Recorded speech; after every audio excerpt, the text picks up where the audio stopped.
Modeste, débloque ton micro, s'il te plaît. Et bonsoir à tous. Vous m'entendez? Oui, c'est une exhortation que je souhaite donner. Bon, je n'avais pas prévu de la partager, hein, mais comme je suis un peu arrivé en retard et en suivant ce que tu disais tout à l'heure sur la manière même d'intervenir, en fait, ça me rappelle un message que j'ai envoyé ce matin et sur lequel on partage depuis un certain temps. Je souhaiterais qu'on aille un peu dans ce... Ça complète un peu ce que tu disais tout à l'heure sur la manière d'intervenir. C'est dans un chronique, un chronique,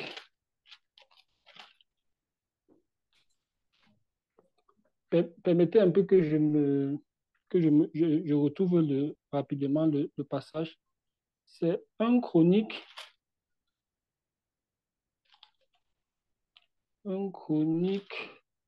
chapitre 29. Un chronique, chapitre 29.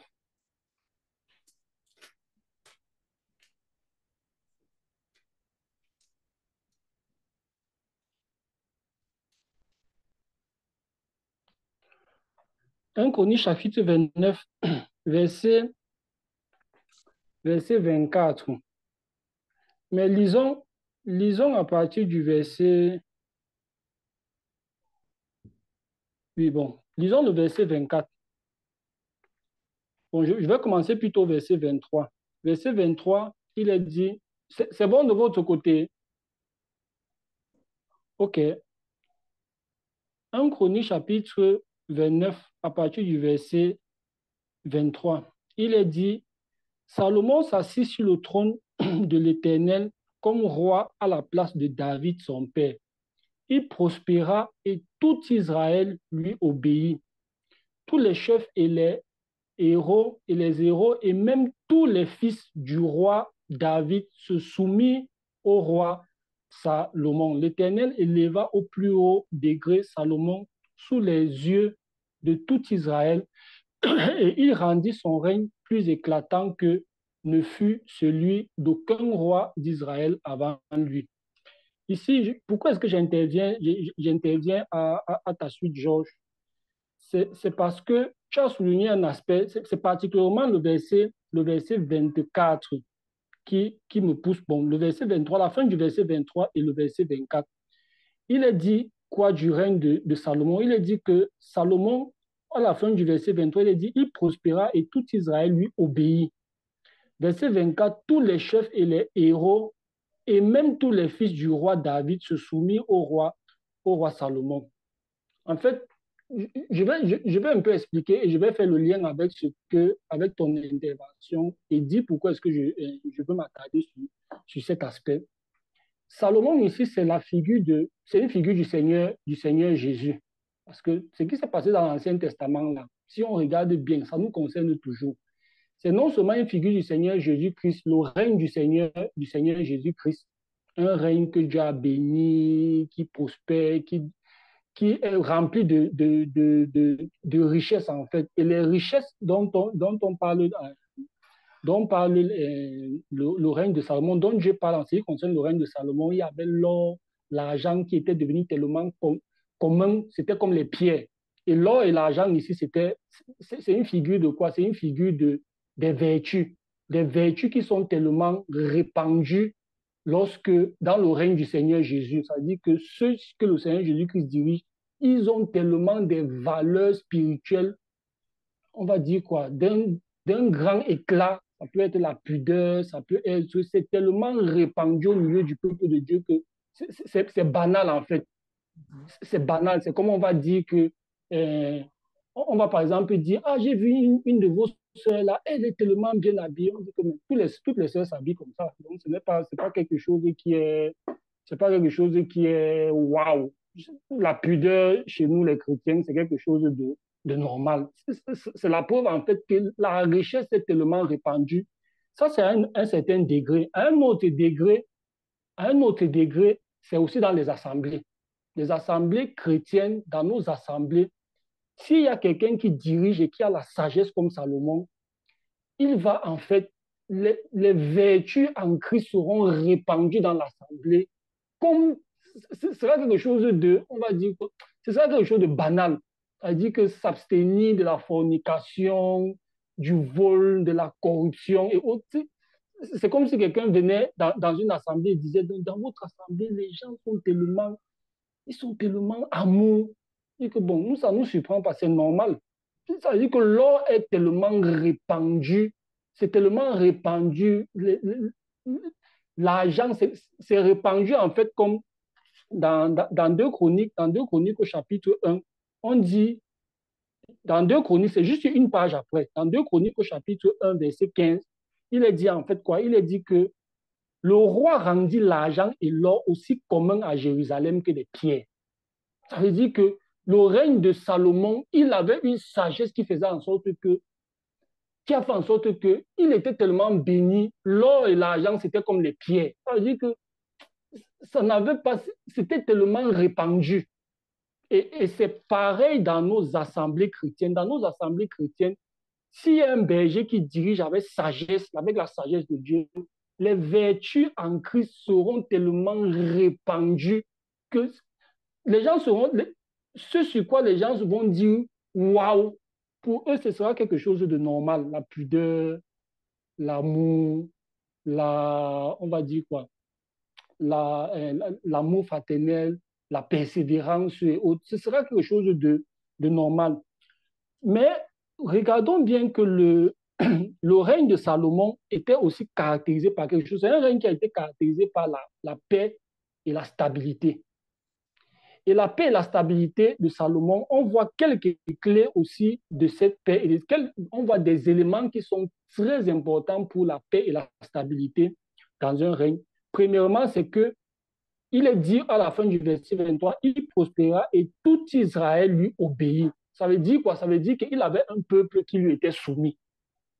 Il avait un peuple qui lui était soumis. Ça, c'est quelque chose de très important dans une assemblée, que ce soit dans une maison, que ce soit dans une ville, que ce soit dans une assemblée, dans un royaume. Il est important qu'il n'y ait pas de dissensions intérieures. Parce que quand il y a des dissensions intérieures, l'entité, en fait, est fragilisée. C'est pourquoi le Seigneur Jésus-Christ va dire qu'une maison divisée ne peut subsister. Tout, il ne dit même pas une maison, il dit tout royaume. Ça veut dire qu'il n'y a pas un royaume qui peut subsister lorsqu'il est divisé. Maintenant, au verset 24, il est dit tous les chefs et les héros, et même tous les fils du roi David, se soumirent au roi Salomon. On voit ici les héros. Les héros, ce sont des personnes qui... Les héros à l'époque, ce sont des personnes qui faisaient des exploits. Ça veut dire que on a vu dans l'armée de David, si on va voir dans l'armée de David, qu'on décrit les héros, c'est quelqu'un qui pouvait aller avec une lance et il frappe 1000 personnes, les personnes tombent mortes. C'est-à-dire qu'il faisait des choses tellement exceptionnelles. Et la particularité des héros à une certaine époque, c'est que les héros, ils avaient tellement, c'était les seigneurs de guerre, ils étaient tellement vus comme des demi-dieux qu'ils avaient une particularité, ils étaient aussi parfois insoumis à l'autorité, au roi. Ils étaient insoumis au roi. Pourquoi? Parce qu'ils avaient des exploits, ils avaient une gloire et autres. Dans le règne de Salomon, on voit que les héros même étaient soumis à Salomon. C'est très important. Pourquoi? C'est très important parce que ça garantit la stabilité du royaume, la stabilité du règne. Parce que lorsque dans un règne, les héros, lorsqu'il y a on va dire quoi, il y a des divisions, le royaume est fragilisé. Et les héros de notre époque, c'est qui? Les héros de notre époque, ce sont des chrétiens qui ont fait preuve d'un courage pour attaquer les forteresses de Satan. C'est-à-dire qu'ils sont allés, ils ont attaqué des péchés géants devant lesquels beaucoup s'étaient soumis. Ça veut dire qu'on a des frères qui sont arrivés. La fornication était quelque chose de normal. On essayait de l'accepter, de justifier. Il y a des frères qui se sont levés, ils ont dit non, la fornication, c'est un péché. C'est un péché. Et ils sont allés, ils ont affronté ces péchés-là. Ils ont fait tomber ces péchés. Ce sont des héros, ils ont fait des exploits. Il y a des péchés, des dénonciations qu'ils font et autres que beaucoup ont peur de faire. Ça veut dire qu'ils il faut le dire, tout le monde ne peut pas, n'a pas la force, n'a pas le courage d'aller affronter et dénoncer le péché dans le monde comme certains frères le font. Je crois qu'on comprend tous. Il y a certains qui sont là au milieu de nous, je ne parlerai pas, mais tout le monde comprend.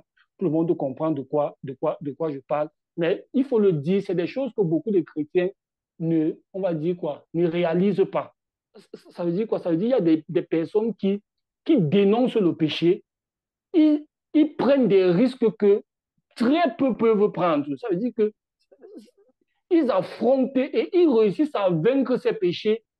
Parce qu'il y a des péchés comme ça. Certains frères disent que non, on va alors vivre comment sans fêter les anniversaires, sans faire. Il y a certains qui ont eu le courage d'aller abattre ces péchés et de dire aux autres que vous avez un peu de quoi. Mais non, on peut vivre sans cela. Ce sont des héros.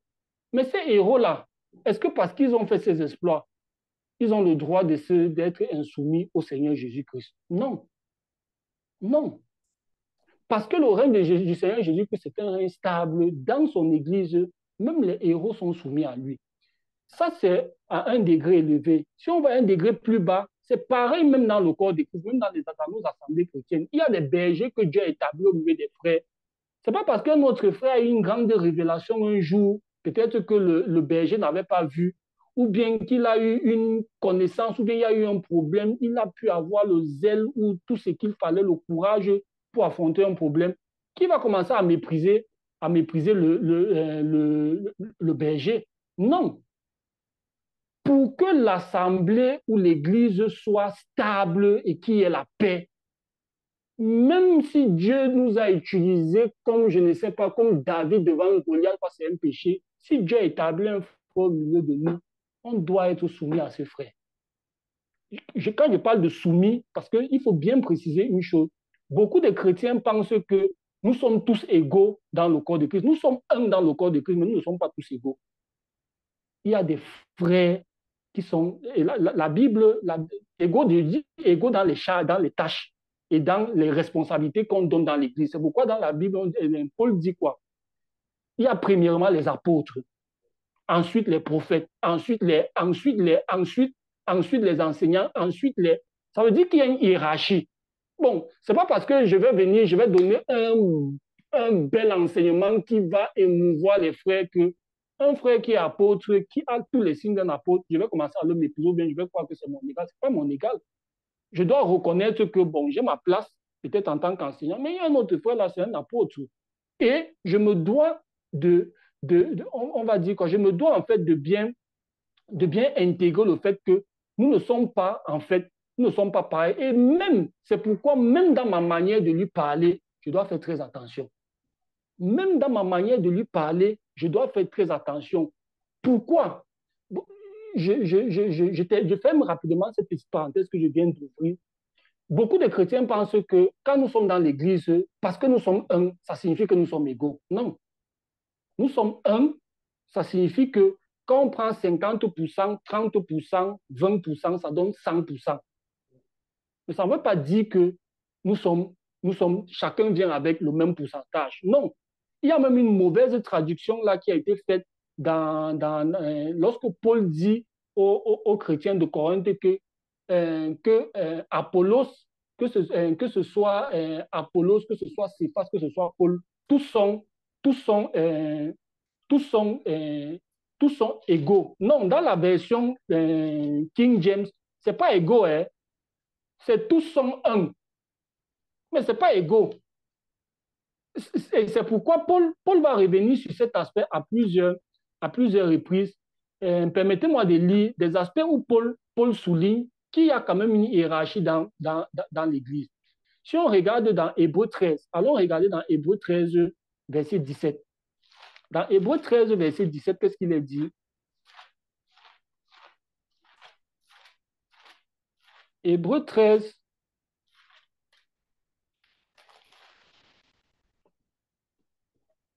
verset 17.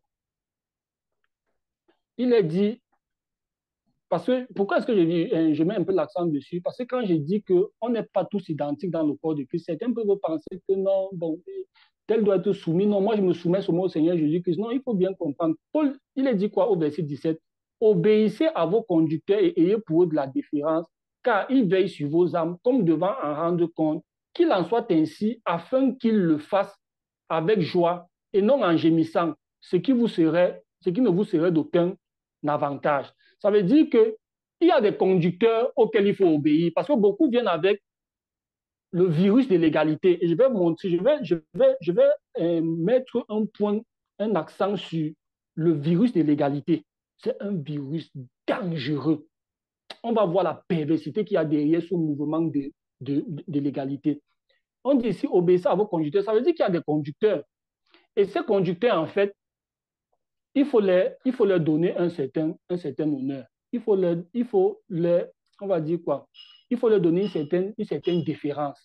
Pourquoi? Parce qu'ils veillent sur nos âmes comme devant en rendre compte à Dieu. Ça veut dire que dans l'église, là, quand on vient se réunir dans l'église, il y a des personnes qui vont, quand ils vont, Dieu vient leur demander des comptes que l'âme qui est en train de se perdre là, tu fais comment? Pourquoi? Et c'est une lourde responsabilité. C'est une lourde responsabilité que beaucoup négligent. Beaucoup pensent que la responsabilité de conducteur consiste à juste prêcher l'évangile. C'est faux. C'est faux. Ça, c'est même la partie la plus, je vais dire, la partie la plus facile du rôle d'un conducteur. Pourquoi? Et je prends l'exemple avec l'agriculture. Dans l'agriculture, pour ceux qui vont au champ, si vous regardez bien dans l'agriculture, la partie la plus facile, c'est semer. Si vous regardez bien, la partie la plus facile, c'est semer. La partie la plus difficile, c'est enlever les mauvaises herbes, défricher, préparer le sol, tourner le sol. Quand on a fini de s'aimer, quand les mauvaises herbes poussent, on vient, on retire les mauvaises herbes. C'est la partie, ce sont les parties les plus difficiles, ce sont les tâches les plus difficiles. Et comment est-ce que c'est difficile? Ce sont des tâches qui sont difficiles même pour les conducteurs. Quand tu prêches l'évangile, tu prêches l'évangile. Mais maintenant, il y a des moments où on va t'appeler, on va te poser tel problème. Il faut avoir la sagesse de dire, la sagesse et le pouvoir de Dieu, frère, tu es dans la fornication, sont de la fornication là. Ça, c'est enlever les mauvaises herbes. Et beaucoup n'ont pas la force de le faire.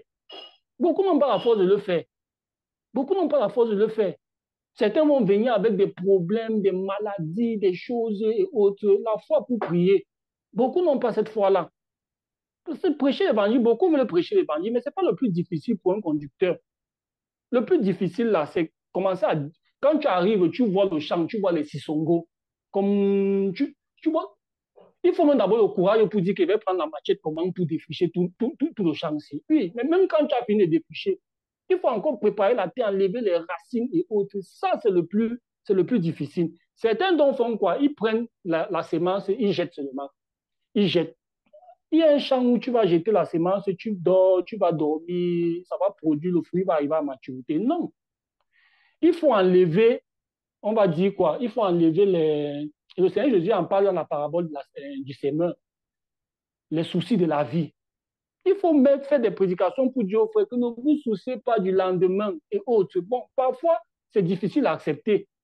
Beaucoup ont même peur de prêcher cet évangile on va dire quoi, cet évangile du dépouillement, du contentement et autres, parce que non, comment est-ce qu'on va me regarder? On va me regarder bizarrement.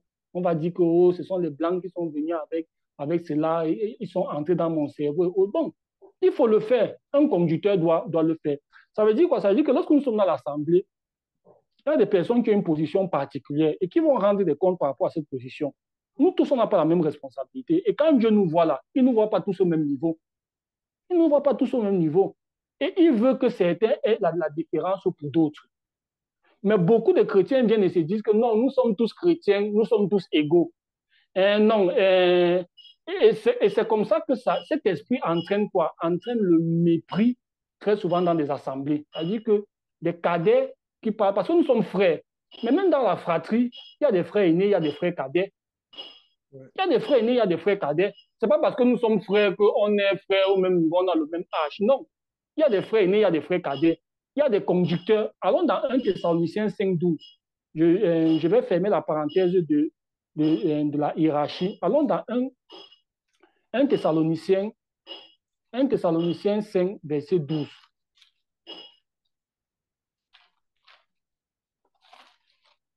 1 Thessaloniciens 5, verset 12, il est dit quoi?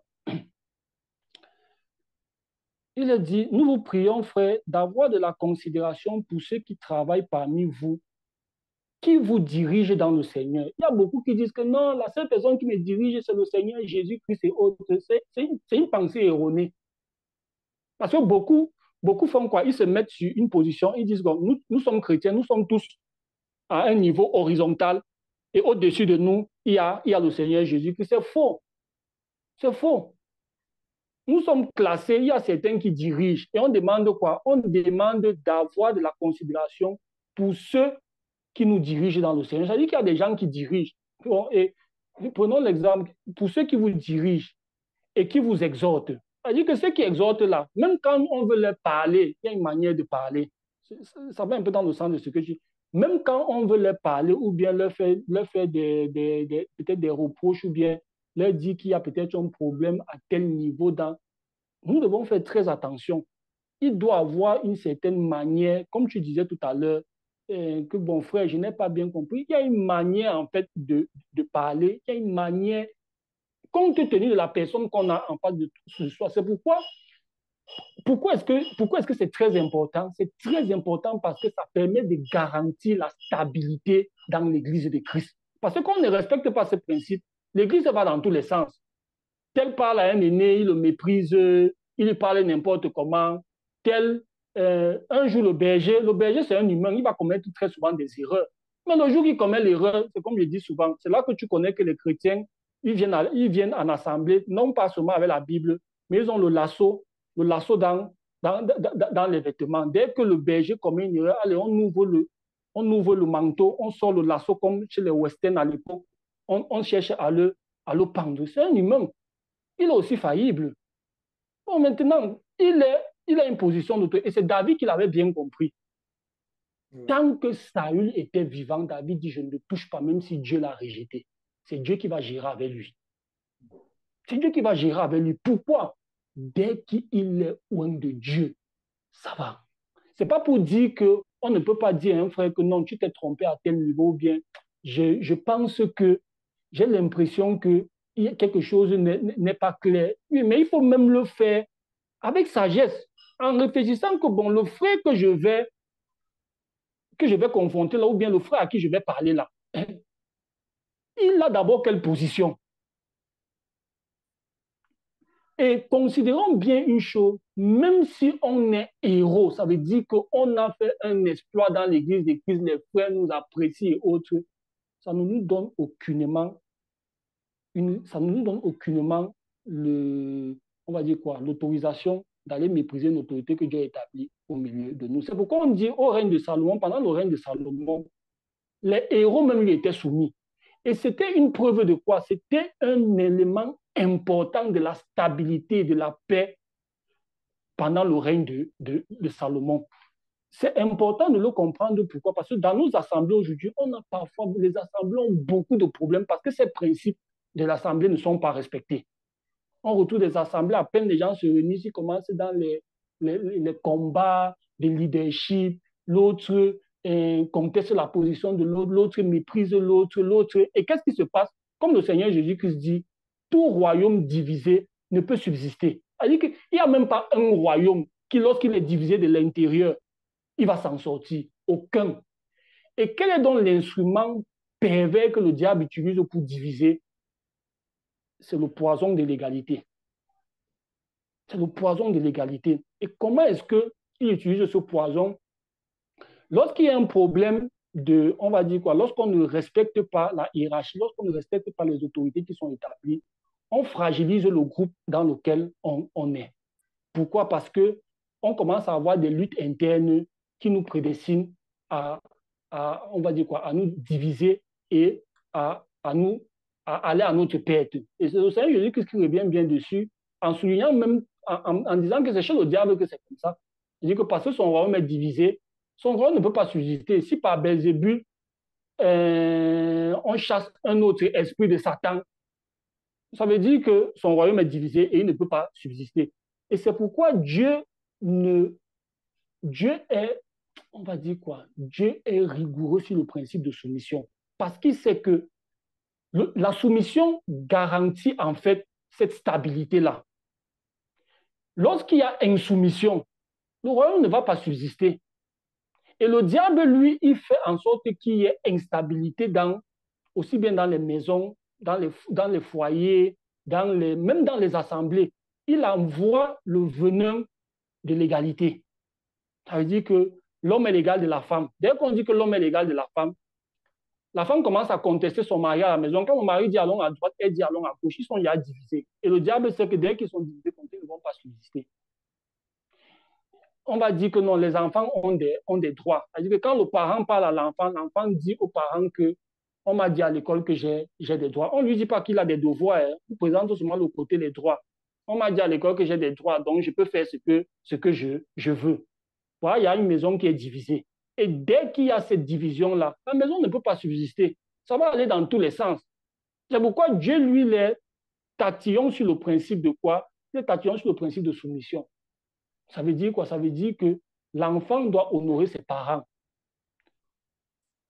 La femme doit être soumise à son mari. Le mari doit être soumis à Christ. Christ est soumis à Dieu. Ça fait en sorte qu'il y a une certaine stabilité dans ce règne. Il n'y aura pas de remous, ménage et autres, de remous, il n'y aura pas des problèmes qui vont causer une division.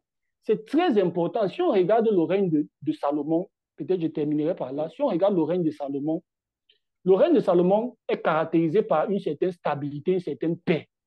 Mais si on regarde comment le règne de Salomon commence, Salomon tue au moins 3 personnes quand il commence son règne. Et sur l'ordre de son père David, il tue Joab, qui était un contestataire de son autorité et qui avait contribué à ce qu'on essaye de mettre le frère de Salomon à la place de Salomon. C'est-à-dire que dans le royaume de Salomon, dans la royauté de Salomon, Joab était un danger parce qu'il devait créer une division. Il a fait tuer Chiméi, qui avait méprisé David de son vivant lorsque Absalom le poursuivait. Il y a Abiathar. Lui, il a échappé parce qu'il était sacrificateur. Ça veut dire que tous ceux qui contestaient, qui avaient une position de contestataire de la royauté de Salomon, Salomon les a éliminés dès qu'il a pris le pouvoir. Pourquoi? Parce que c'était nécessaire pour que son royaume soit stable. C'était une nécessité pour que son royaume soit stable, pour que sa royauté n'ait pas de problème. Et Dieu veille à ce que ce principe soit respecté dans son Église afin qu'on n'ait pas un certain nombre de problèmes. Nous assemblons souvent beaucoup de problèmes parce que ces principes ne sont pas respectés. Les héros méprisent les autorités qui sont établies parce qu'ils ont fait quelque chose de grandiose, un exploit. Ils ont peut-être une grande révélation, ils ont dénoncé un péché qui a aidé l'Assemblée. Ils commencent à penser que non, je peux parler n'importe comment au berger. L'Assemblée va courir à sa perte dès qu'il y a cet esprit. Et le problème très souvent, c'est quoi? C'est parce que beaucoup pensent que dans l'Église, nous sommes tous égaux. Nous ne sommes pas tous égaux. Nous sommes un. Mais Dieu ne nous... En fait, Dieu sait que celui-ci, je lui ai donné la position, c'est lui qui va conduire ses frères. Et pour que les choses se passent bien, il faut que ses frères l'écoutent. Il faut que ses frères lui donnent un certain respect et de la considération pour lui. Ça ne veut pas dire que tout ce qu'il va dire, ils vont accepter. Non. Il peut se tromper mais même quand on s'approche d'un frère aîné qui s'est trompé sur un point, il faut faire très attention. Et c'est pourquoi Paul même dit de ne pas reprendre sévèrement les vieux à Timothée. C'est-à-dire que oui, même si tu es berger de l'église d'Éphèse, quand tu rencontres un vieux, fais très attention. Parce que les chrétiens ont ce problème. Il y a beaucoup de chrétiens qui parlent même à leurs parents. Tu as l'impression que ce sont eux les parents et les parents sont devenus les enfants, tout simplement parce qu'ils estiment qu'ils connaissent la parole de Dieu. On a eu un comme ça, on ne pouvait pas continuer avec lui, on l'a mis dehors.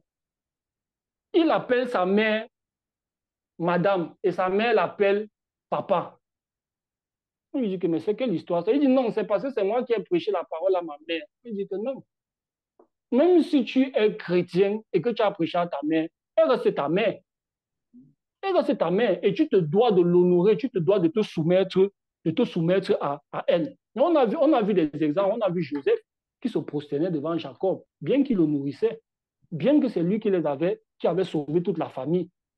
Bien que c'est lui qui avait sauvé toute la famille, c'est comme un chrétien qui nourrit ses frères de la parole de Dieu.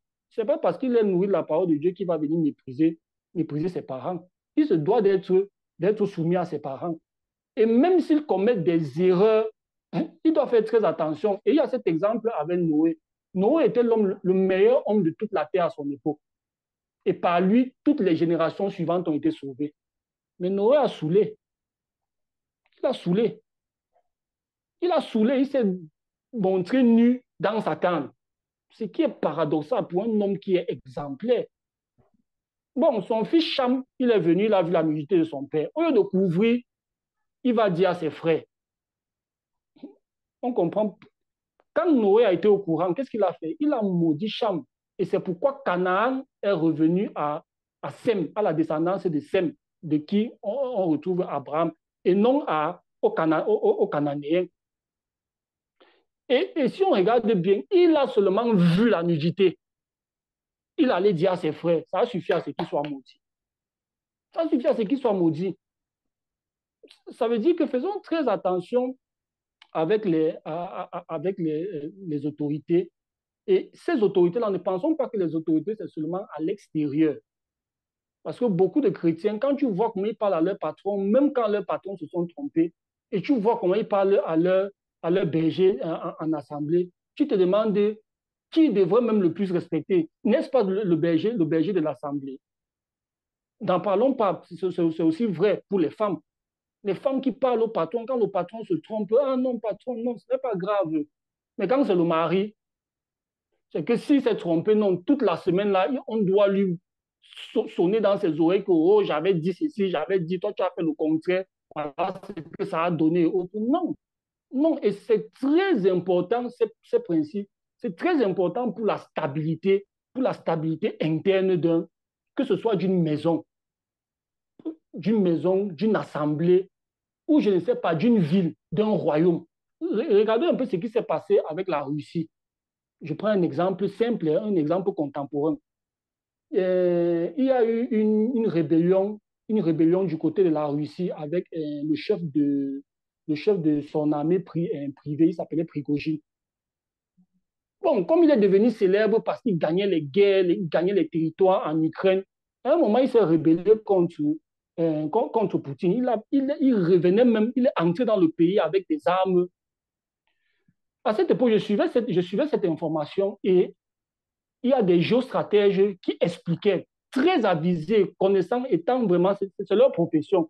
Ils ont dit qu'en fait, ne soyez pas surpris que dans quelques mois, que ce gars disparaisse. Parce qu'on va faire de lui un exemple pour montrer aux autres qu'on ne se rebelle pas contre le chef. Et ça a fait à peine, ça n'a même pas fait 2 semaines.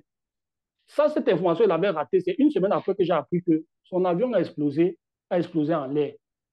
Et dès qu'on l'a retiré, la Russie est redevenue stable dans la guerre qu'elle mène en Ukraine. Je me suis dit, mais comment les gars là, ils ont fait pour anticiper cela? Mais quand tu regardes bien, même dans la parole de Dieu, on voit cela. Et c'est pourquoi même dans les assemblées chrétiennes, parfois on met certaines personnes dehors. Lorsqu'elles commencent déjà à susciter l'opposition, quand on dit non, il faut être ferme, il ne faut pas aimer le monde, on dit que non, le frère là, il exagère, il est trop dur. On commence à créer une division et un royaume divisé ne peut subsister. Il faut faire quoi? Il faut le mettre dehors. Nous, on ne tue pas, comme les Poutines font là. Nous, on ne tue pas. Mais notre manière de tuer spirituellement, c'est de mettre dehors, de mettre hors d'état de nuit, pour ne pas pousser, pour que cet esprit ne se propage pas au milieu en fait des frères. Beaucoup d'assemblées, je vais partir de la base. Beaucoup de foyers ont ce problème. Ça veut dire qu'il y a des foyers qui ne tiennent pas parce que le diable a réussi à infiltrer un esprit en fait d'égalité. Quand le mari dit allons à droite, la femme dit allons à gauche. Quand le mari dit à l'enfant fais ceci, il dit que on m'a dit à l'école que l'enfant a des droits. Et le diable sait que dès que ce courant-là est injecté dans une maison, il sait qu'il peut laisser la maison, elle va se diviser. Elle ne pourra pas s'en sortir. On ne pourra pas s'en sortir. Et c'est pourquoi Dieu lui nous dit non, calmez-vous. Le principe de soumission, c'est important pour la stabilité, non seulement d'un foyer, d'un royaume, d'une ville, même d'une assemblée. Veillez à respecter ce principe et votre, on va dire quoi, votre territoire sera stable. Et c'est pareil, nos assemblées auront une certaine stabilité très souvent parce qu'on respecte ces principes. Beaucoup d'assemblées ne tiennent pas. Tu parles souvent de l'assemblée d'Allemagne. Si tu creuses bien le problème qu'il y a eu en Allemagne, c'est des problèmes de leadership. Ouais. Oh, pourquoi est-ce que c'est l'autre là qui enseigne? Oh, ceci, c'est là. Oh, personne ne veut rester à sa place. Tout le monde pense que non, si l'autre enseigne, moi aussi, je dois enseigner. Ah, si l'autre a dit ceci, on commence on commence à le clasher. Dès qu'on entend qu'il y a une rumeur comme ça, ce sera divisé forcément. Ce sera divisé. Or, nos assemblées doivent être caractérisées par un ordre qui garantit une stabilité et une certaine paix, comme ce fut le cas du royaume, de la royauté de Salomon.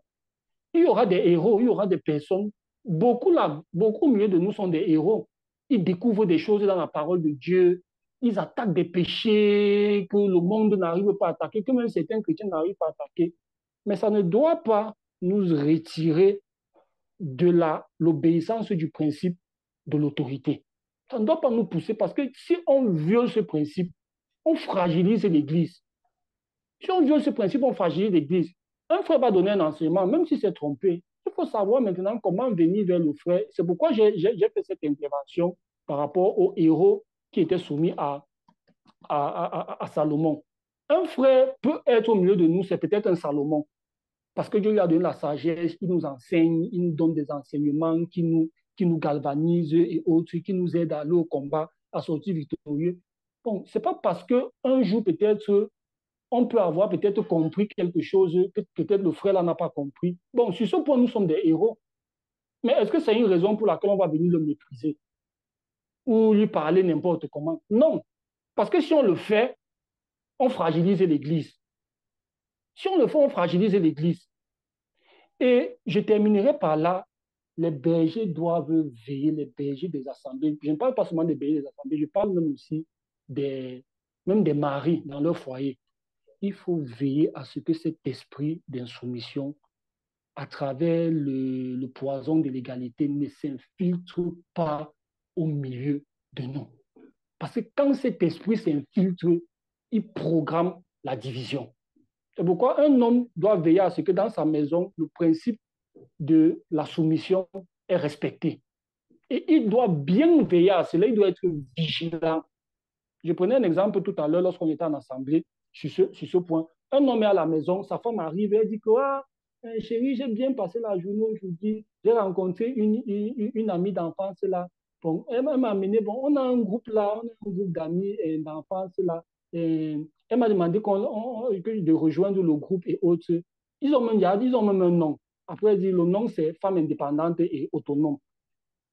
Mon mari doit sursauter et dire que, hey, femme indépendante et autonome. Hey, maman, tu n'es pas indépendante. Tu portes mon nom.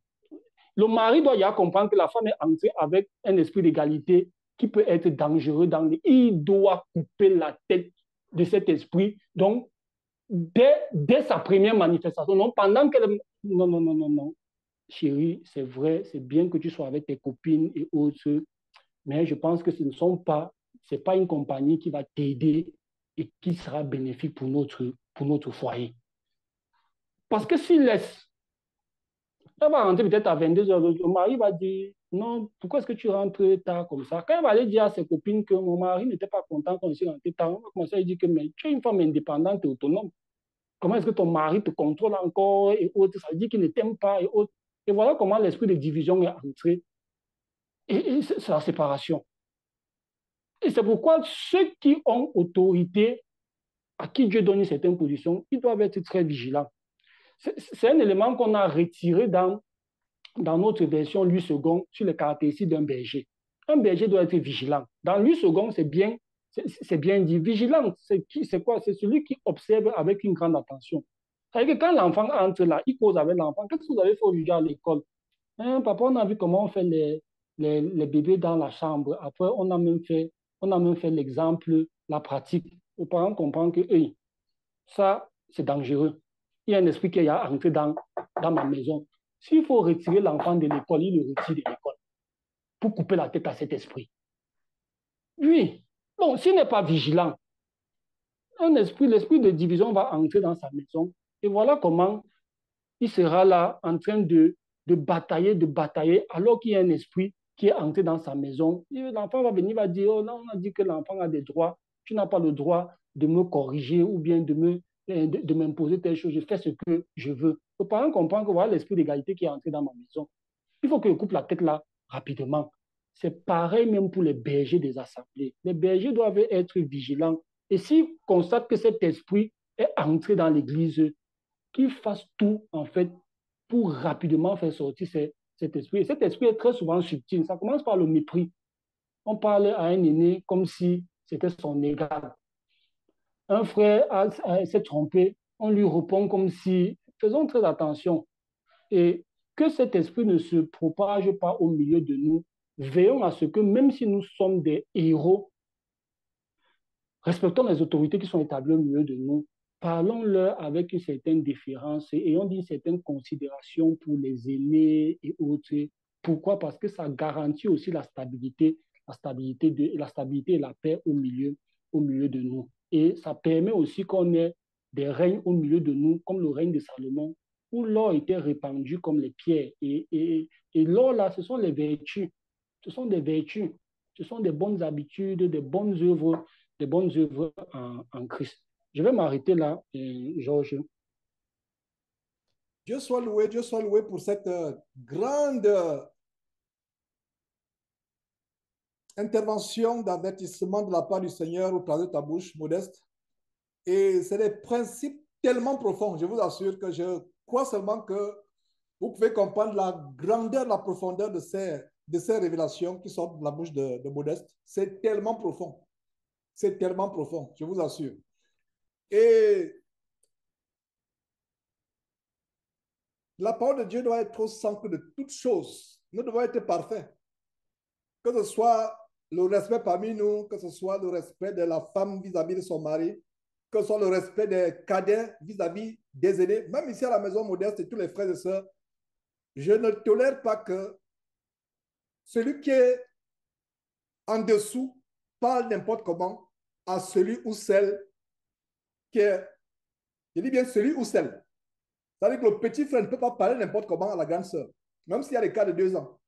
C'est pas possible, c'est même pas toléré. C'est pour moi, c'est un crime capital ici à la maison. Ce n'est même pas toléré. C'est un crime capital. C'est un crime capital.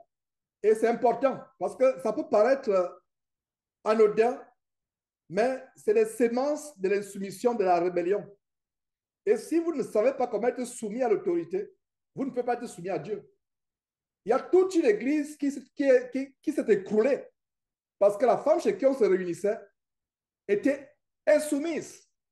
Il y a un jeune frère qui a été frustré. Comment il s'appelle encore? J'ai oublié son nom. Lui aussi, il est parti. Ma prière, c'est qu'il revienne. Du côté de France, un jeune, c'est lui qui s'occupait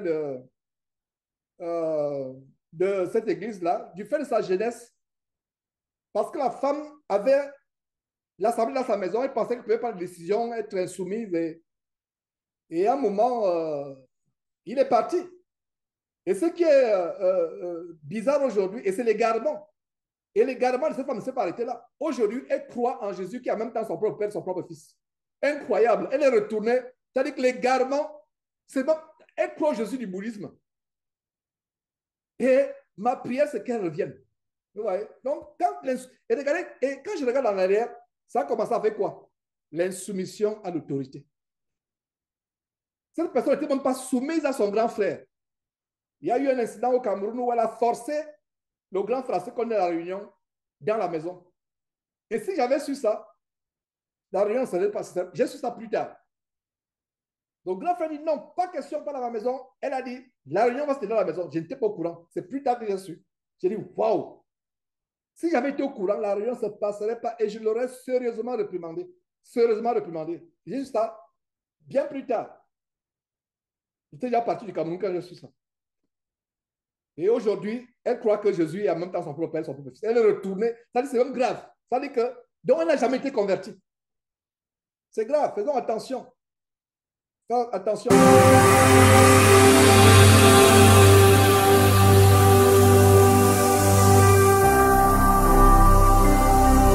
Jésus-Christ TV, vous connaîtrez la vérité et la vérité vous affranchira.